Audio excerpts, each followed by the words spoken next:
This is a Stirling model engine that I put together for Dad for Father's Day 2014.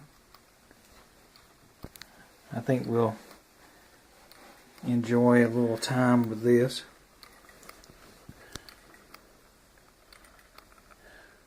It runs nice and slow, so should last a long time.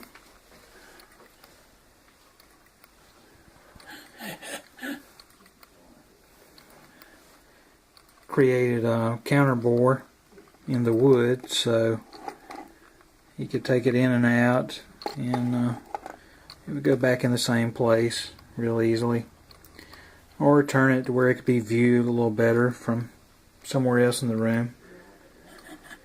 And this also, it's currently operating off of heat on the top of the displacer piston, but you can operate it on a bed of ice or a hot cup of water, something of that nature. But this is definitely a lot less trouble, and you can enjoy it for longer sitting this way. And like I said, this was Father's Day for JR 2014.